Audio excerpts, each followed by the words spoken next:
All right. Hi, everyone. Thank you for tuning in a little bit later today than usual. So today we are happy to welcome Anna Romanova back for talk 2. So this time her talk will actually have categorification in it. It's even in the title. In the title. And she'll be telling us about a categorification of the Lusztig-Vogan module. So please take it away. Thank you, Nicole. And thanks everybody for coming. I realize this is a talk on a Friday evening for you, which is kind of a hard time to attend a talk. So I appreciate you coming here. And maybe you're here again for the second time. I'm not sure if my audience now, how it will compare to the time I spoke last time. But I'm really happy to be back in the seminar and giving another talk that, as Nicole says, is actually about categorification. So whether or not you were here last time, I gave a talk about a month ago about valence and Bernstein localization. And in that talk, I did not mention categorification once, but I promised you that I would speak again a month later in a talk that would include both categorification and valence and Bernstein localization. And so that's what today's talk is. So today's talk is a talk that touches a little bit on what I spoke about last time, but also enters into this world of categorification. So this is about work in progress. That's what this talk is about. And so I'll tell you a little bit about the story as I'm learning it and what I've done so far. And this is a project that lives in the world of admissible representations of real reductive Lie groups. So there's some object, which I'll introduce to you, the Lusztig-Vogan module. It's a certain module over the Hecke algebra. And what I'm trying to do is provide an algebraic categorification of this object using Soergel bimodules. So my plan for today is I'm going to start by setting the scene. I'll start by explaining to you where this fits into its natural world, this world of unitary representation theory. And I'll spend some time kind of painting this picture because I really don't at all know the background of the people who are in the audience, but I'll try to sort of explain why this is an interesting problem and how this object arose naturally. And then I'll move on and explain what the Lusztig-Vogan module actually is. So what this object that I'm trying to categorify, how it's defined. And in order to do this, I need to introduce a certain category of equivariant sheaves. So this module is defined geometrically. So I have to introduce enough geometry to be able to define this module. And then in part 4, I'll explain what I'm trying to do, which is an algebraic categorification of this. And then finally, in the last bit, I'll try to put it all together and explain the flow of ideas. So if you have any questions, please feel free to interrupt me. You can type them in the chat and Nicole will interrupt me, or you can interrupt me yourself. And I promised in my abstract that I would try to give a focus on examples. And so throughout this talk, I'll keep a running example and we'll try to make sure we go slow and focus on that. And I also, so if you were at my last talk, I gave an iPad talk and I did an absolutely terrible job of timing and I went way too long. So this talk, I'm determined to actually give a 50-minute talk. I will not go so much longer this time. And because of that, I'm using slides. So today we're on a slide talk. Okay, so let's see where we are. So the main character of today's talk is a real reductive Lie group. So if you like definitions, this is the fixed points under some anti-holomorphic involution of a complex reductive algebraic group. Or if you just like to have examples, you can think throughout this talk in examples. So here are some examples of some of our favorite real reductive Lie groups. The first one, which maybe you've encountered, is SL2R, 2x2 real matrices of determinant 1. And normally when I give talks, I keep running SL2 examples. But in this talk, I'm going to choose to be brave and keep a running symplectic group example instead. And I'll try to explain why this is true. Part of the reason is that for my categorification that I'm trying to propose to hold, I need to add an appropriate number of adjectives in front of real reductive Lie group. And one of those adjectives is equivariantly simply connected. I'll explain later in the talk what that means. And SL2R does not satisfy this property. And so it won't actually fit into my scheme, which is why I'm not keeping it as a running example. But for most of the things I'm talking about, you can keep SL2R in your head if you'd like. Or else if you like to keep different examples in your head, you can think about the special orthogonal group, orthogonal n by n matrices, or UPQ, which is this collection of invertible complex matrices that preserve a certain Hermitian form of signature PQ. Or the example that I'm going to focus on is SP22. And this is the collection of 4x4 matrices that are in the symplectic group. So they preserve a symplectic form, which later in the talk I'll write that down super explicitly what that means. And then they also preserve this Hermitian form of signature 1, 1. So they preserve this diagonal matrix 1, -1, 1, -1. So this is some collection of matrices, and it turns out that this has the structure of a real Lie group. And so we'll stick with this example throughout the talk. And the underlying philosophy behind everything I'm saying today is that we want to understand these objects, real reductive Lie groups, by studying their unitary representation theory. So we want to study Hilbert spaces on which one of these groups acts by unitary operators. And this philosophy has been around for a long time. So this fits into something that's sometimes called Gelfand's program, which was proposed a while ago. And roughly Gelfand's program says that in mathematics, it's very common to have a situation where you have a group acting on a topological space. And if you have this sort of situation, one way to study it is he proposed 3 different steps which we could study the situation of group acting on topological space. And the first step was to replace the topological space by a nice Hilbert space. And so usually this is something like functions on the topological space. L2 functions is a common one. And in this replacement, we introduce all the tools of harmonic analysis. And so if we have a Hilbert space in the story, then we can use linear algebra, but we also have these other tools of harmonic analysis. So that's the first step in Gelfand's program. Replace group acting on topological space with group acting on Hilbert space. And then this gives us a unitary representation. And the next step in Gelfand's program was to take whatever questions we had about the group acting on the topological space and translate them into questions about irreducible sub-representations of the group acting on the Hilbert space. And then the final step in Gelfand's program was then to classify all irreducible unitary representations of the group. And so this was sort of a rough program, and this philosophy has laid out this whole research area of studying unitary representations of real reductive Lie groups. And the big problem now has been finished. So there's this Atlas software which lets us describe all unitary representations of a real reductive Lie group. But there's still a lot of interesting questions, sort of more subtle questions about this unitary representation theory that remain. So this is the overarching world that this problem is set in. And if you haven't thought about this before, then this is roughly how the history went.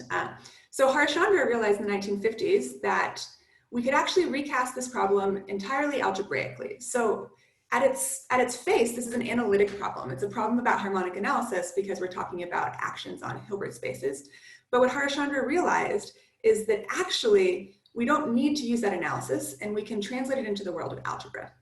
And the way we do this is by replacing representations with GK modules. So if we start with our real reductive group, we can look inside of it and find a maximal compact subgroup. And then anytime we have a representation of our group, we can just restrict it to a representation of the subgroup. And that gives us a representation of a different object on the same vector space.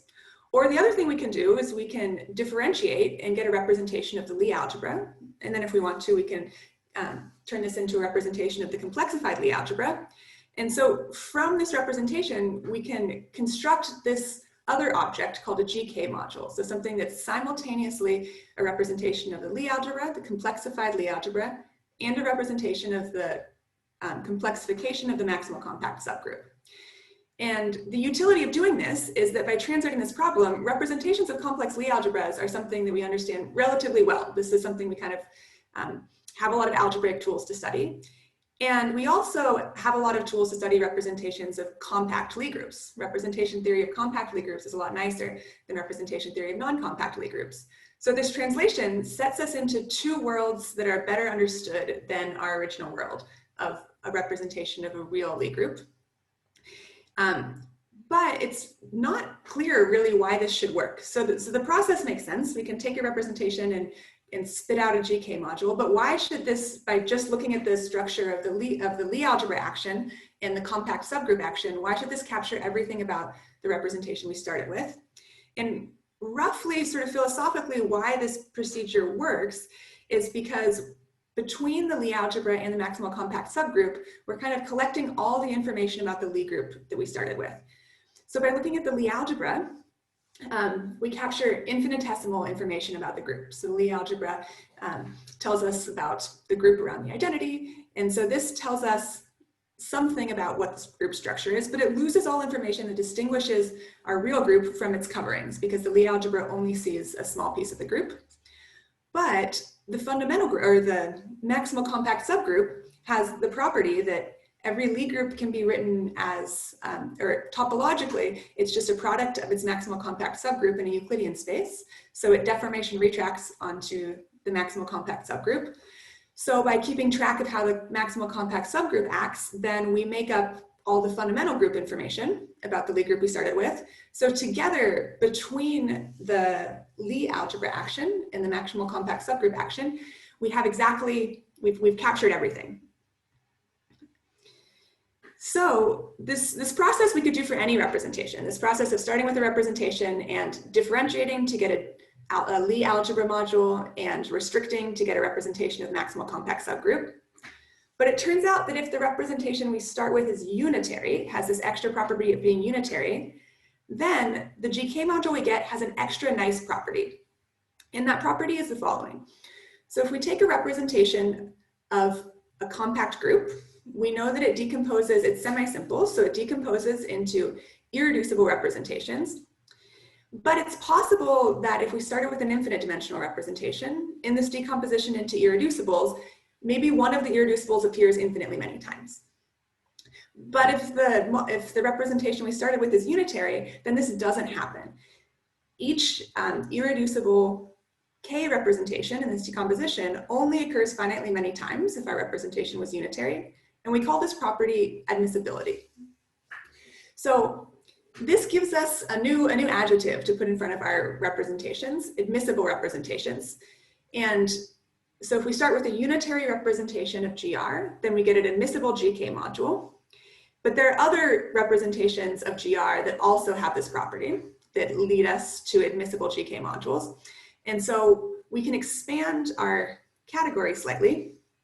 And instead of studying unitary representations, we can study admissible GK modules. And then this is sort of a first step to understanding unitary representations. From this admissible ones, we can later pick out which ones within this are unitary. So this is the setting that we'll be in today. Today, I'm not actually going to talk about unitary representations. I'm going to talk about admissible representations. And so, okay, so now we have some class of representations of our group that we care about, that we want to study, admissible GK modules. And this is the setting that we're going to work in for the rest of today. So for today, I'll let GR be some real reductive Lie group, and I'll fix the maximal compact subgroup inside of this, and then I'll complexify. And when I drop the subscripts, I'm talking about complex groups. So the group G, including K, these are complex algebraic groups. And then the complexified Lie algebras I'll write as math frac letters. So let's go back to our example so we have something to cling to. So the real group that we care about the most today is this symplectic group SP22. And as I said earlier, this is the group of 4x4 matrices that preserve both symplectic form and this Hermitian form of signature 1,1. And inside of this, the maximal compact subgroup looks like this. So we can find two copies of SU2, one living in the middle of these 4x4 matrices and one living at the corners. And this gives us the maximal compact subgroup. And then if we complexify everything, the complexification of GR is just SP4. And within this, the complexification of the maximal compact are two copies of SL2.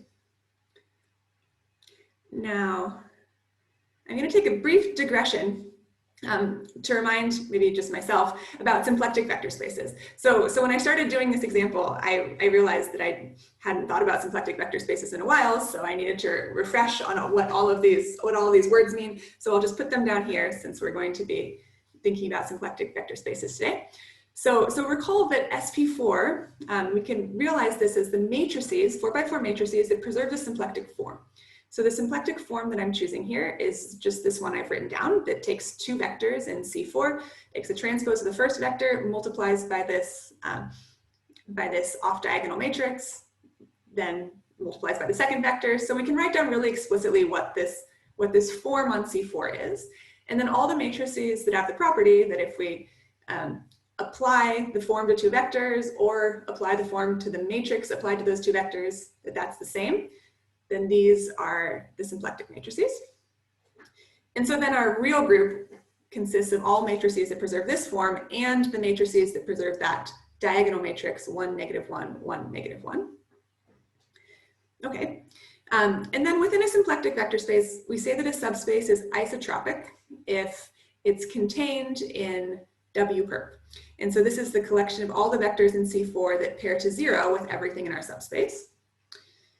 And for example, all lines are isotropic because if we have a line, we can write it as everything in the line is just a scalar multiple of some vector v. So then if we write down specifically what happens if we pair two vectors in our symplectic form, or in the same line under the symplectic form, everything's going to cancel out, and so we'll just get 0. So every line is isotropic, but if we could look at other subspaces, not all planes in C4 are isotropic, but some might be.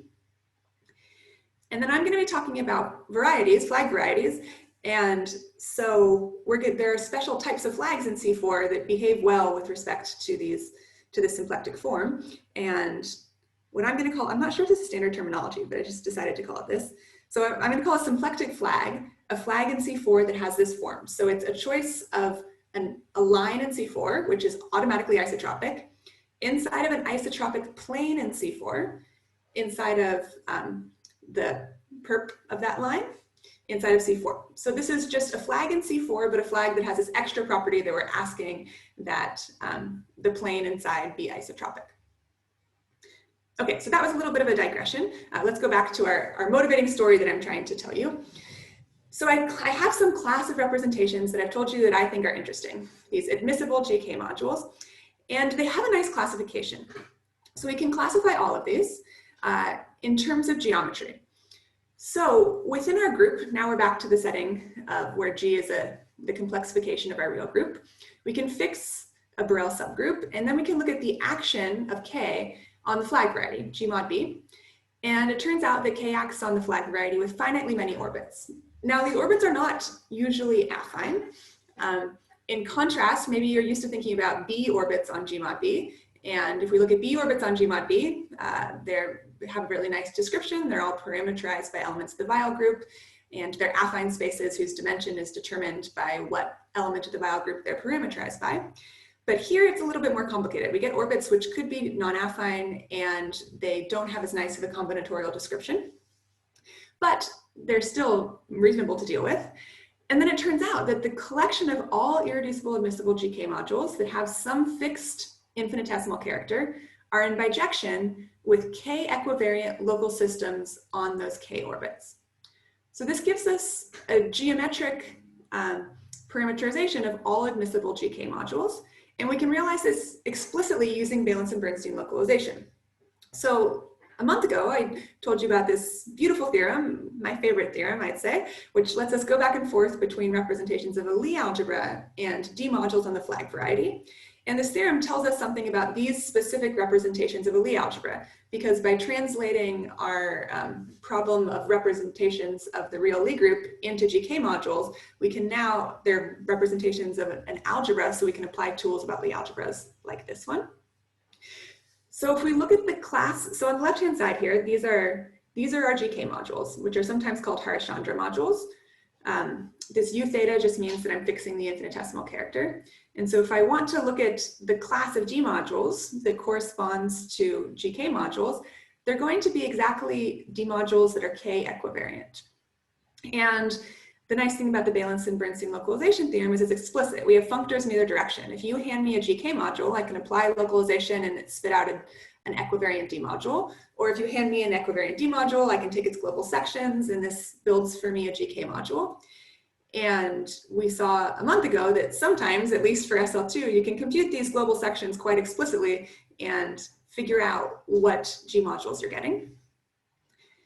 And so within this theorem, we can classify, we can use the geometric side of Valence and Bernstein localization to classify irreducible admissible GK modules. So if we move over here to geometry, on the flag variety, we have orbits, all of these K orbits, and we can just take an irreducible k-equivariant connection, which is sort of the D-module version of a local system. So this is, if you're not used to thinking about these geometric objects, this is just kind of the simplest k-equivariant object we can have on one of these orbits. And then we can push it forward to the entire variety using the D-module push forward functor. And this builds for us some D-module, which we can call a standard module. And then by the structure theory of these things, this has a unique irreducible quotient. And this classifies all irreducible k-equivariant d lambda modules. So we have a classification on the geometric side, which we can just take global sections and push the entire thing to the algebraic side. And this gives us a classification of irreducible admissible GK modules. They all show up as quotients of certain standard modules. So when I was talking a month ago, we saw some examples of this. So when we looked at the orbits of C star on the sphere, this was supposed to describe for us the representation theory of SL2R.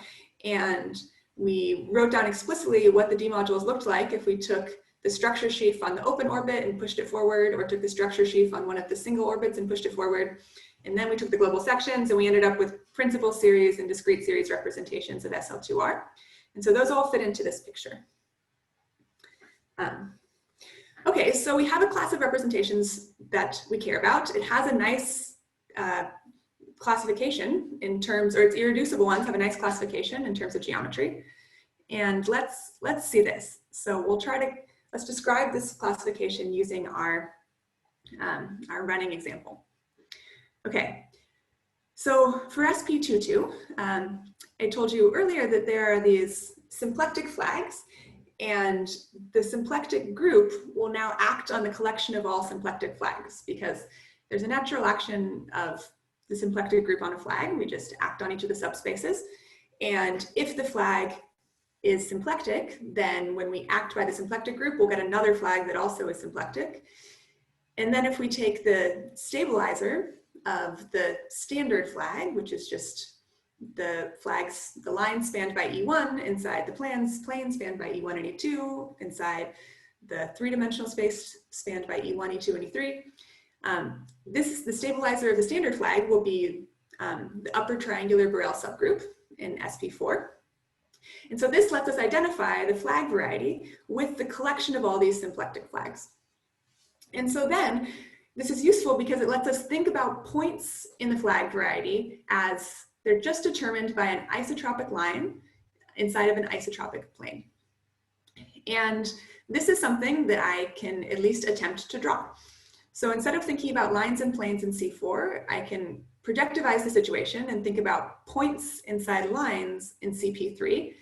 And so I'm going to draw a point in the flag variety as this, a line P with a point L. And so this is a point in my flag variety of SP4. And our group K acts on this flag variety in the natural way by acting on these flags. And what I'm trying to do is I'm trying to paint a picture of what the orbits under this action look like, because orbits are what parameterize our irreducible representations. So to know how many admissible representations we should look at these orbits. So to draw the orbits, I'm going to start by looking at the subspaces of C4 that are stabilized by this action of K. And so since K just looks like two copies of SL2, as we see here, it's going to stabilize two planes, the plane spanned by E1 and E4, and this plane spanned by E2 and E3.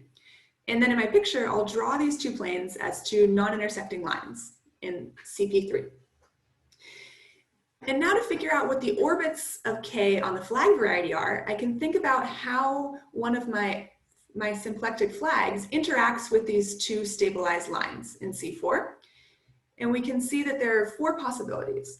So the generic case is where the flag doesn't intersect either of the stabilized planes.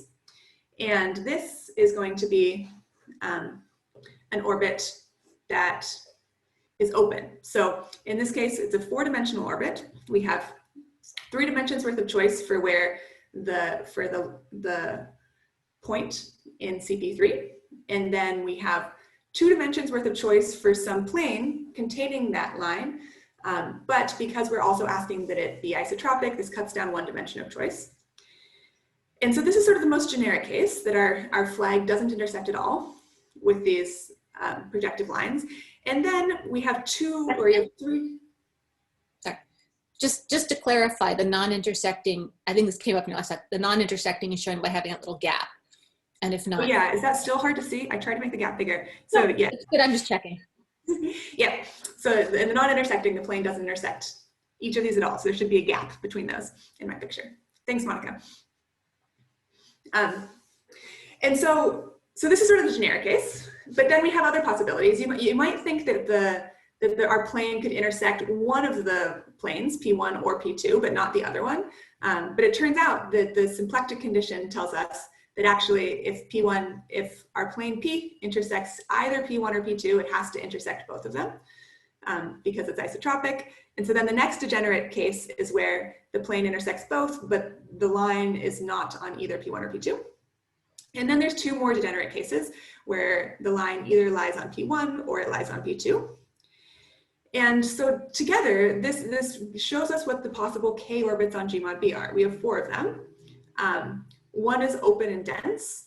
There are 2 that are closed, and each of the 2 closed orbits looks like a copy of P1 cross P1. So we have a P1's worth of choice for where the point lies on P2, and then we have a P1's worth of choice for where the line intersects the other copy, the other P1. Okay, so this describes for us what these orbits look like in our symplectic group. And then the reason why we were interested in these is because we wanted to use these to understand how many admissible, irreducible, admissible GK modules there were. And to find, so what I told you was in this geometric classification, it was in terms of K equivariant local systems on orbits. So the first piece of information is the orbit, and then the second piece that we need to classify irreducible representations is what the local systems on the orbit look like. And you can check in this case that the stabilizer of any point is going to be connected. And the way that we determine how many equivariant local systems we have on an orbit is by looking at the component group of the stabilizer of a point in that orbit. And so since all these stabilizers are connected, this tells us that we only have one K equivariant local system on each of the orbits. And this is what I meant earlier. This is the adjective equivariantly simply connected being added to our Lie group. Because all of these stabilizers are connected, we only have one local system on each orbit. And this tells us that we have exactly 4 irreducible admissible GK modules of some fixed infinitesimal character, 1 for each one of these orbits. Okay, so we're still trying to set the scene. Any questions on this example, by the way? Okay, I'll persist. So I have some class of representations that I've told you that I like. And I also told you a nice classification scheme for those representations in terms of some standard representations that have unique simple quotients. And all of this is happening inside of some finite length abelian category, the category of admissible GK modules with some fixed infinitesimal character. And so it's natural to ask about multiplicities in this setting. So in the growth and decoupe of this category, we could take one of our standard objects and write it as a sum of irreducible objects and ask the question of what are multiplicities? How many times does each irreducible show up in the composition series of a standard? One of our favorite questions to ask in representation theory. And the answer to this question brings us to the actual object that I'm trying to categorify. So these multiplicities are given by the Lusztig-Vogan module Hecke algebra. So now we're on to the second section. So what is this module? Well, now we'll move on to a little bit of combinatorics for a minute. So associated to this whole setup, associated to our Lie group, we have a Coxeter system, and we have a subgroup of our Weil group. So W here is the Weil group of the complexified Lie group, and we've chosen a Borel, so we get a collection of simple reflections. And then our choice of K is a subgroup of G, and so it's also a complex Lie group, and so it has its own Weil group, which shows up as a reflection subgroup of the Weil group of the bigger group. And so we can look at the Hecke algebra associated to this.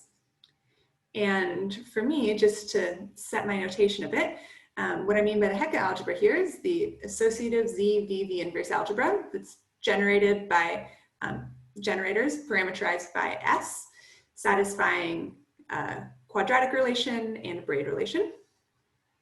And I'll denote by B's the Kazhdan-Lusztig basis here. So we have the standard basis, which I'll call deltas, and the Kazhdan-Lusztig basis, which I'll call B's. Anna, so I think Monica has a question. She just raised her hand. I do.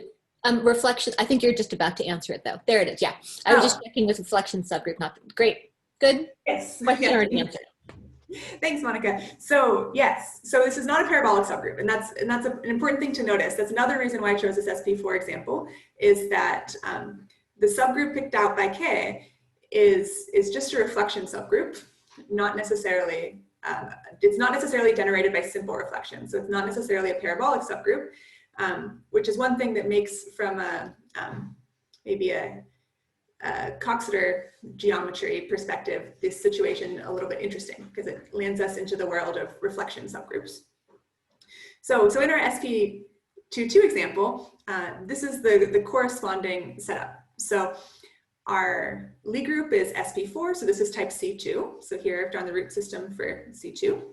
And our Weil group is generated by two simple reflections, subject to the condition that S alpha S beta to the fourth is 1. But then if we look at the Weil group corresponding to K, remember that K was SL2 cross SL2. And so its Weil group should just be Z2 cross Z2, which tells us that this has to be generated by reflections through two orthogonal roots. So this can't be two simple roots. So this is generated by S alpha and S beta, S alpha, S beta. And if we look at the quotient here of W by WK, we notice that it's size 2. And this turns out, and maybe we saw in the previous example, this is also equal to the number of closed orbits, which is not a coincidence. Okay. So the idea, so I'm going to try to take this setup that I had here and define for you a module over the Hecke algebra. And this module is supposed to answer this multiplicity question about admissible representations. So how is this module defined? Well, we define it by imitating Kazhdan-Lusztig theory. So on the right here, I'll describe sort of what you should think about if you're familiar with Kazhdan-Lusztig theory and what the corresponding object in the Lusztig-Vogan module is. So we'll construct an H module, and we'll start by taking some parameterizing set for our basis. And this is going to be the same things that parameterize irreducible representations. So pairs of a K orbit and a local system, a K equivariant local system on that orbit. And this should play the role of the Weil group. And then the next ingredient we need for Kazhdan-Lusztig theory is a length function. So in the classical theory, we know that the length of an element of the Weil group is the same as the dimension of the corresponding Bruhat cell. And so over here in our geometric setup, we're going to take length to just be defined in this way. So length of one of these elements in our parameterizing set is just going to be dimension of the corresponding orbit. And then we're going to take a free ZVV inverse module with a basis parameterized by our set that we care about. And this will play the role of the Hecke algebra, where we can think about the Hecke algebra at first glance, just as a ZVV inverse module, as a free module generated by these delta W's. And then we need to give this the structure of an H module. So this structure should correspond to the right action of the Hecke algebra on itself by right multiplication. But for now, I'm going to leave this blank because we need a little bit of geometry before I can actually explain to you how this structure works. But then we have two more ingredients of Kazhdan-Lusztig theory in this setting. So for Kazhdan-Lusztig theory to run, we need a Bruhat order. And it turns out you can construct a nice partial order on D that sort of imitates the Bruhat order. It has something to do with closure relations on orbits, but it's a little bit more subtle because we have these local systems floating around. And then the last ingredient we need to do Kazhdan-Lusztig theory is we need the Kazhdan-Lusztig involution. And sure enough, we can define an involution on this Lusztig-Vogan module that satisfies some similar properties. Oh, Monica raised her hand again. Yeah, I forgot to lower it, but then I lowered it and re-raised it. Question, is this module going to end up looking like a Q deformation of the permutation representation on the cosets of that reflection subgroup in algebra? I'm not sure. I'm not on. Yeah, actually, so I'm not entirely sure what that means. So maybe Okay. I'll tell you the definition, and you can. So in Or 5 is slides, let's check dimension? back. Okay. Or Okay. you. What were you saying? Sorry. So the W for ranging over, sorry, the dimension of it, the size of D, I guess, is that the number of cosets of the reflection? Yeah, almost, except that we have these extra local systems. So if we were just looking at orbits, then that would be the number of cosets. But Or if you no, closed throw orbit. your equivariantly. Yeah, so if we, well, the number of closed orbits is given by the number of cosets. Okay, then that means no for what I was asking. Okay, cool, Okay. thank you. Sorry to interrupt again. No problem, please interrupt. Anyone else is welcome to interrupt too. Cool, okay, so this is sort of a setup. We're trying to imitate the structure of Lusztig theory because we're trying to answer multiplicity questions, so it would make sense to use that structure. But I haven't quite finished telling you how it works. But if you take aside for a second the fact that I haven't actually defined for you the H module structure here, once we do this, the big theorem of Lusztig-Vogan is that for every choice of element in our set D, there's a unique self-dual element so that we can write our self-dual element in terms of our standard basis element, and the relationship between these is some collection of polynomials. And these are what are called the Lusztig-Vogan polynomials. And it's of note that these actually do, the Lusztig polynomials are included in this setup. So we have some way of considering complex groups in here, and then this does collapse into Lusztig theory at one extreme. And the punchline of this is that the point of the Lusztig-Vogan module is it defines for us these KLV polynomials, and these exactly determine multiplicities of simple admissible representations and standard admissible representations. So this is the object that I'm trying to categorify. So this is a module over the Hecke algebra that is of significance in unitary representation theory. But I still haven't told you yet exactly how this guy is defined, because to do that, I need to introduce a bit more geometry. So our first step in defining this is that we need a categorical upgrade of the Hecke algebra, and we will find this within the equivariant derived category of B equivariant sheaves on G mod B. Or maybe this is better for our perspective, because eventually we're going to be thinking about Soergel bimodules, the B cross B equivariant sheaves on G. And so this is some big geometric object, but it has a lot of formal theory, which is useful. In particular, this is a monodal category under convolution. We can take the convolution of two objects in here. And within this, we have IC sheaves, which are B equivariant intersection cohomology sheaves on the closures of the B orbits, so Schubert varieties. And then, so within the equivariant derived category, we have a geometric incarnation of the Hecke category. And this is the category that we get by just taking all of these IC sheaves and generating a category closed under shifts and direct sums. Now this is not an abelian category, but that's okay. But it is a monodal category that's closed under convolution.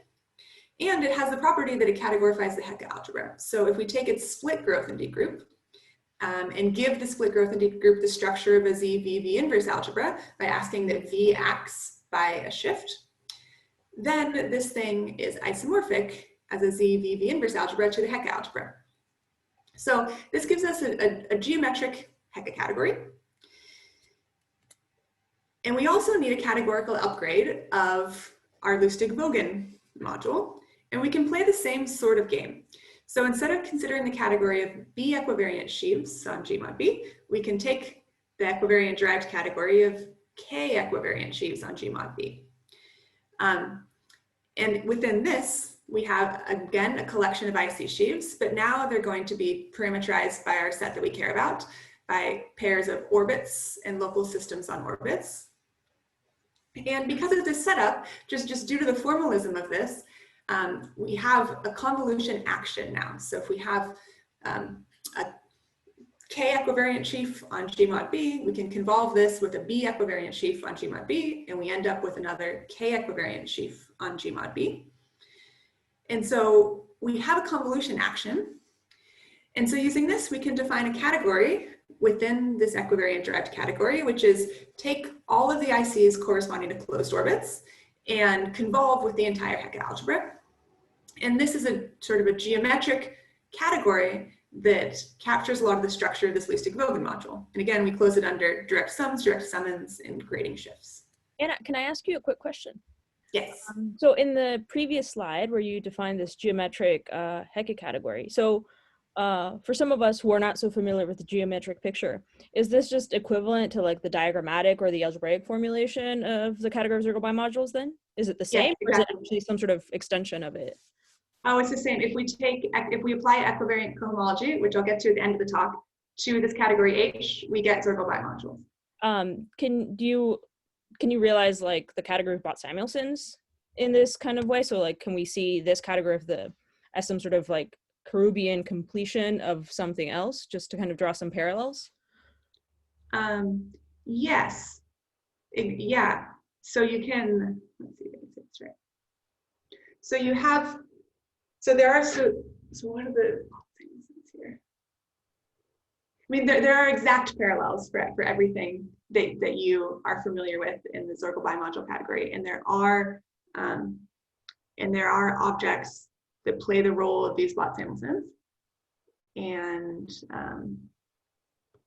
the question is if I can come up with what they are in a reasonable way. I was just curious if it was just like a direct parallel or if this was just. No, it is a direct parallel. Okay.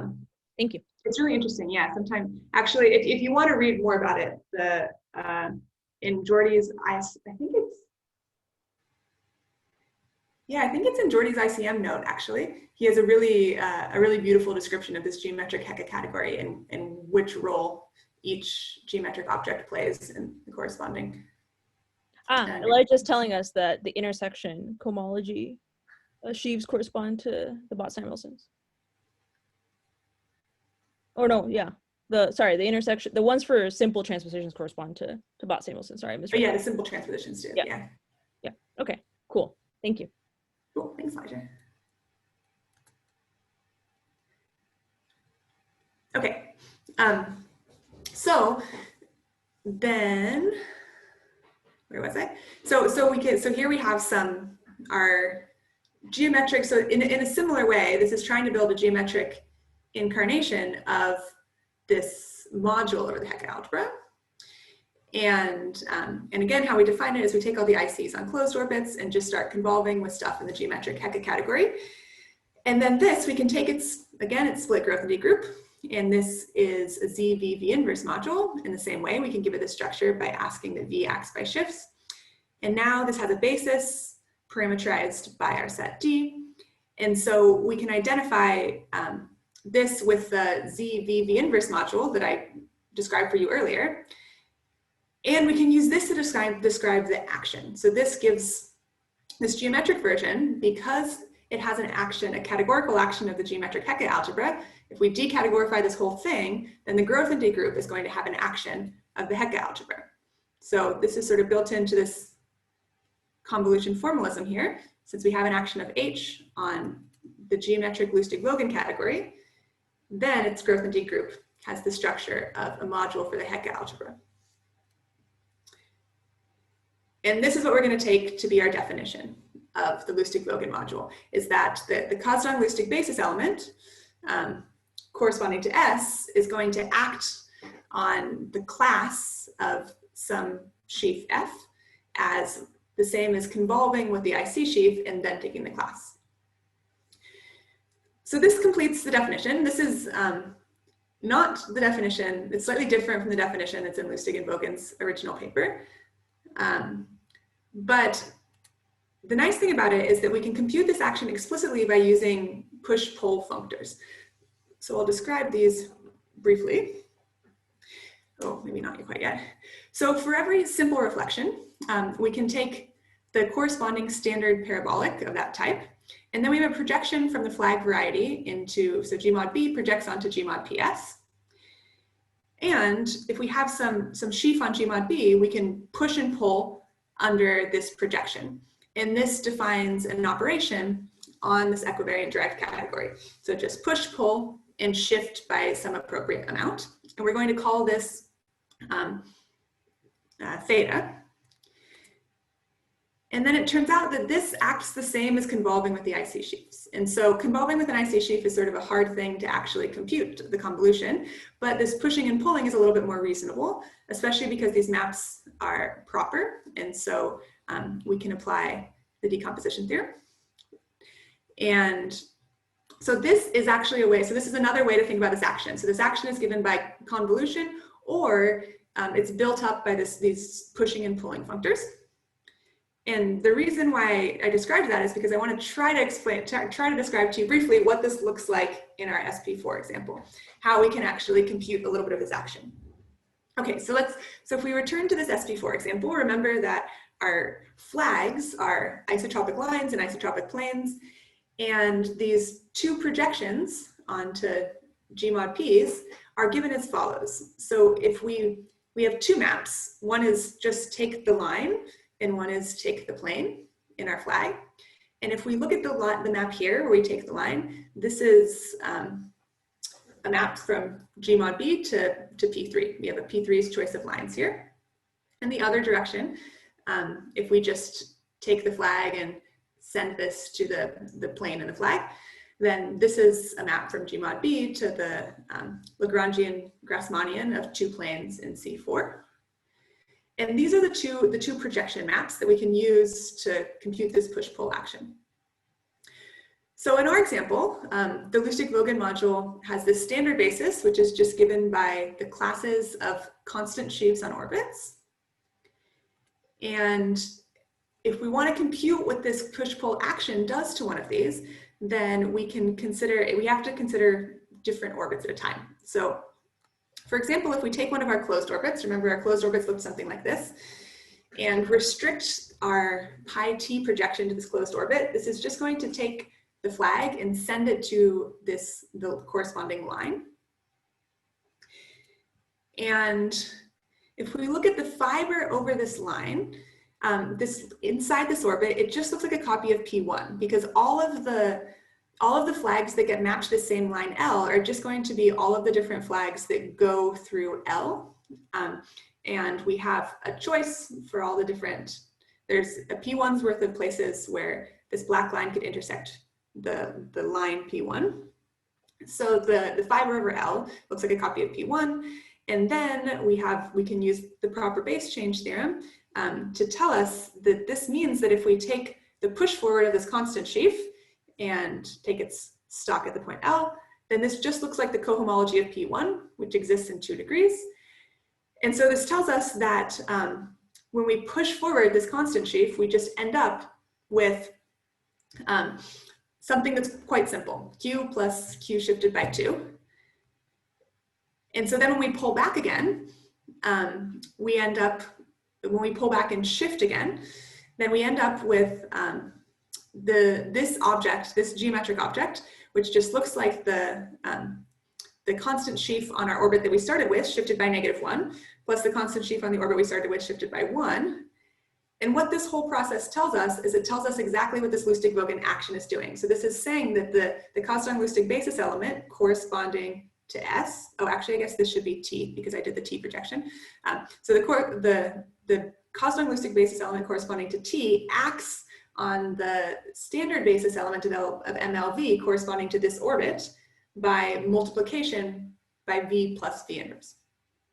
So I don't expect you this to make a lot of sense if you haven't played around with these types of geometric objects before, but the point that I was trying to make here is that, at least in some cases, these push-pull actions, you can't actually compute them, and this geometry is what's defining the action and the structure of this module over the Hecke algebra.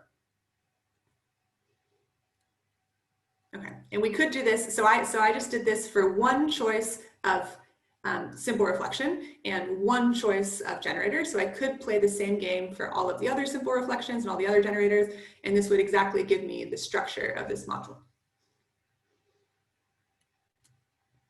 Okay, so now, what about the algebra? So I just painted for you a whole setup, and I claimed at the beginning that what I wanted to do was I wanted to provide a categorification of this Lusztig-Vogan module, but I wanted to provide an algebraic one. It's of note that the way that I defined the Lusztig-Vogan module, it already has a categorification geometrically. Like, it's defined as the growth and group of some geometric category.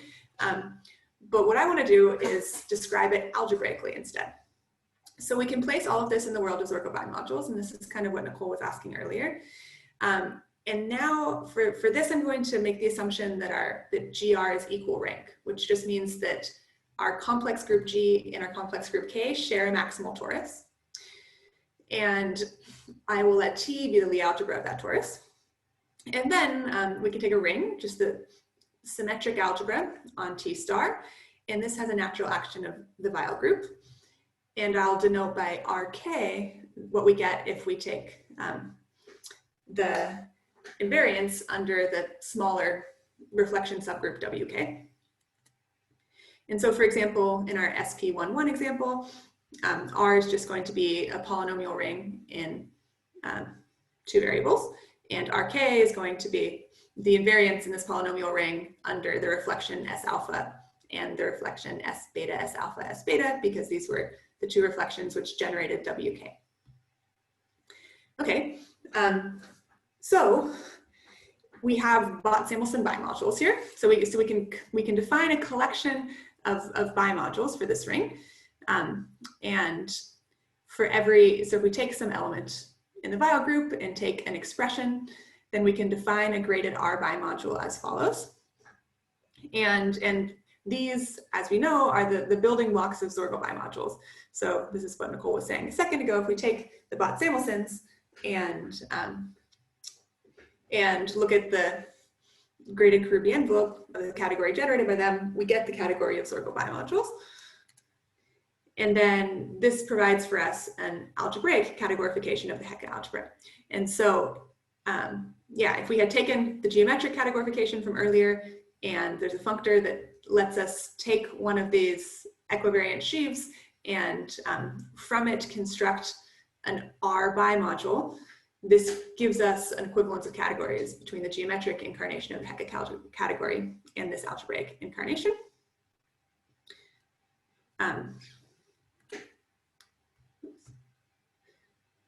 And so we can play the same game with the Lusztig-Vogan category.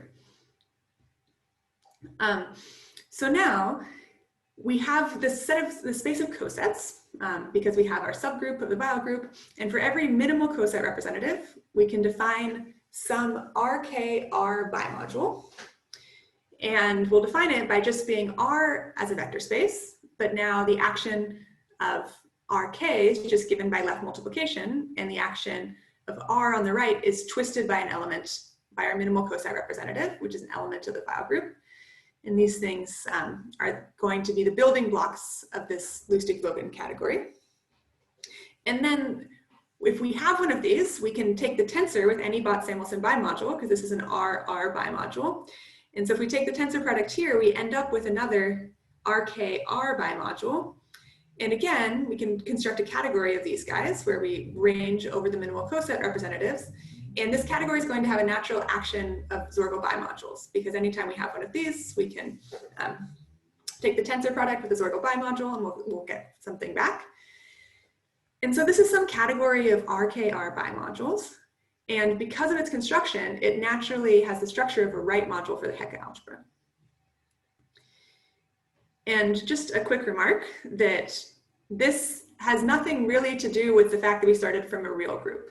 And so all I did with real groups is real groups gave me a distinguished reflection subgroup of the Weil group. But I could have done this with any reflection subgroup of the Weil group. And in general, as far as I know, not a lot is known about these categories that are constructed in this way. So for example, whether they have finitely many indecomposable objects, or if their growth and degroups can be described combinatorially. So my claim is that this is going to describe the representations of these real reductive Lie groups, and in that case, it'll give us a nice description of these categories in the special case where a reflection subgroup comes from a real Lie group. Okay, so let's try to take stock and put this all together, because the last bit ended up going kind of quickly. So what have we done so far? So the story that I've tried to tell you is that we started with a module for the Hecke algebra that tells us something about character theory of admissible representations of real reductive Lie groups. That was our MLV. And the way that we defined this was as the growth group of a geometric category. And then we've also defined a certain algebraic category whose growth group has the structure of an H module. And then the hope is that this algebraic category I've defined for you can provide for us an algebraic categorification of the Lusztig-Vogan module. And why would we want to do this? Well, the reason why this might be interesting to describe the setting algebraically instead of geometrically, one reason is that the Categorification polynomials and this the sort of real groups version of the Categorification conjecture, which describes these characters in terms of Lusztig-Vogan polynomials, only has a geometric proof. This relies on the decomposition theorem and all the geometric setup. So this could provide an algebraic setting for this world. And another reason why it's interesting is it gives us a geometric description of interesting module categories over Soergel bimodules. And it also just gives us a new toolbox in the study of real reductive groups. And it would let us use Soergel bimodules and this whole theory to study questions about admissible representations and maybe eventually questions about unitary representations. And another thing that could be useful here, which is really the thing I had in mind when I started thinking about this, is that these Lusztig-Vogan polynomials have a really interesting duality in them called Vogan character duality. And this is sort of a subtle duality that relates the Lusztig-Vogan polynomials for different real forms of the same complex group. And Soergel conjectured that this Vogan character duality should actually be a shadow of causal duality, if we can formulate this correctly. So perhaps this Soergel bimodule incarnation of the Lusztig-Vogan category is the right place to realize this conjecture of Soergel. Okay, so this is just the last slide. This is the bit that's work in progress. So what I'd like to show is that this algebraic category is a categorification. And so to do this, we need to relate the geometric and the algebraic categories. And there's a functor between them. So equivariant hypercohomology lets us take something in this geometric Lusztig-Vogan category and spit out one of these Soergel bimodule type objects. And it intertwines the two actions. So it intertwines the geometric action and the Soergel bimodule action. And it sends generating objects to generating objects.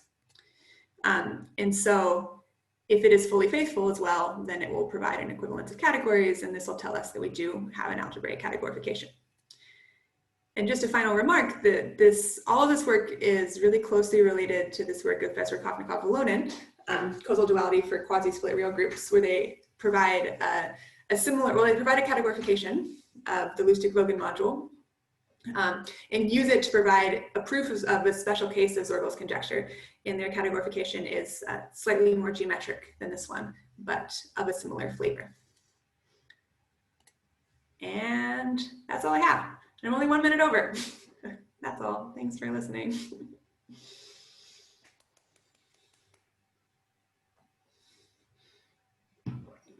Great. Thank you, everyone. Thank you, Anna, as well. For a fantastic talk. You were actually 11 minutes over, but that's okay. But we started 5 minutes late. That's right. All right, 6 minutes over then. Does anyone have any questions for Anna? I have a question. In this category that you define, this Lusztig-Vogan category, do you know anything about, the category itself? Like, is it monoidal? Is it braided? Do you know anything about it? This one? Yeah. Well, it's probably not going to be monoidal. But it does, the closest it has to being monoidal is that it has this action of Soergel bimodules. So it has a categorical action, and its objects will be graded in a nice way, in the same way as Soergel bimodules are. And I don't know what else, what other what else I know about it much more than it's definite. Like it's defined in a sort of orderly way.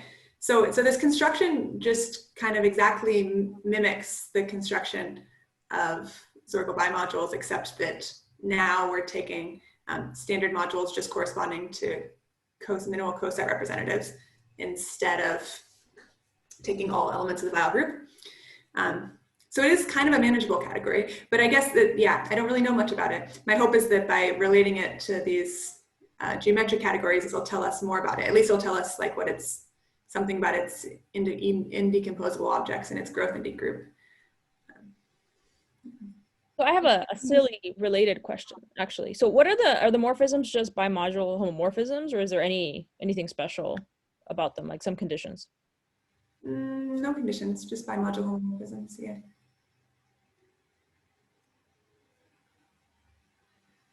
Does anyone else have any more questions for Anna? Very well, I have one then. So at the end, you told us that Bezer-Kravnikov and Valonin already categorified this module. So how is your construction different from theirs? You said it's more geometric, but. Yeah, so mine is more explicitly in terms of Soergel bimodules. Honestly, I don't understand their construction. And so it's hard for me, so it's hard for me to know exactly how it's different. And I think that they're sort of related to Soergel bimodules, but it's not stated so explicitly in terms of Soergel bimodule categories. And also they put a different collection of adjectives in front of their Lie groups. And so my construction will work when my Lie groups are equal rank, which is when G and K share a maximal torus. And that's really important in this construction here, because I want, well, actually, let me go back one more. When I define RK, so I want to realize, so this RK bit is what's telling me about this is kind of the only bit that sees the Lie group, because WK is determined by the Lie group, and this tells us how we can realize this as a subring of R. But if G and K don't share a maximal torus, then we can't really relate RK. There's sort of no construction that lets us relate these two rings, or there isn't a natural notion of what this second ring would be, because we would have a different T star. And so there's like no way for these things to be related in a natural way. So this equal rank assumption is super important for me to try to place this in the world of Soergel bimodules, and they don't make this assumption. So their construction is necessarily different in that way. But they do make a different assumption, which is quasi-split, which is just like another condition that can be put on a Lie group. So it is still a special case, but it's like a different special case than mine that has some overlap, but not all overlap. And then a related question to that then. You said that, so I mean, your primary motivation for doing this was to prove a conjecture of Soergel. Do you anticipate that your framework would be in some way easier or more, I guess, manageable, computable, whatever, than the construction of Bezer-Kravnikov and Valonin? Or I guess how would, because maybe, I mean, what is difficult in their construction to use it to prove Soergel's conjecture as well? Yeah, so I think that my construction will be easier, but I think that mine's more specialized. Excellent. So we both have restrictions, and I think that my restrictions are bigger. Mm-hmm. But my restrictions do include cases that theirs don't include. So I think that this will sort of be like a smaller special case. But maybe the interesting thing would be to combine both methods, because it's interesting that we have different restrictions. Mm-hmm. And so maybe by understanding both sets of restrictions, we could kind of get it in full generality, is the hope. Cool, thank you. Oh, and then Elijah has a question. Elijah, I can read it, or you can just, unmute yourself. Hi, Anna. It was good talk. I was going to ask if you were able to, in this running example, can you prove algebraically that your algebraic categorification has the right number of indecomposable objects? Oh, I haven't tried. That would be a good start. Yeah, I just wasn't sure. It's kind of things. And then have you looked at, have you tried to come up with like a generators and relations description of this module, like diagrams? In the algebraic category, you mean? In the algebra, yeah. Again, no, I haven't. But I wonder, yeah, I should be, I'm not yet at the point where I feel super comfortable thinking in the diagrammatic language. I would like to be, but it's still not like naturally how I think about things. But I know that in this world, it seems to be the best way to think about things. So probably it could be done. Like, it seems like it shouldn't be so bad because everything is described kind of in terms of Soergel bimodules. So no, I haven't, but probably it has one. And maybe that would make things, I don't know, maybe that would make it easier to study. Yeah, I haven't actually done too many, so my examples I've done in the geometric world, but I haven't actually tried to do my examples in the algebraic world so much. Right. Which, yeah. All good suggestions.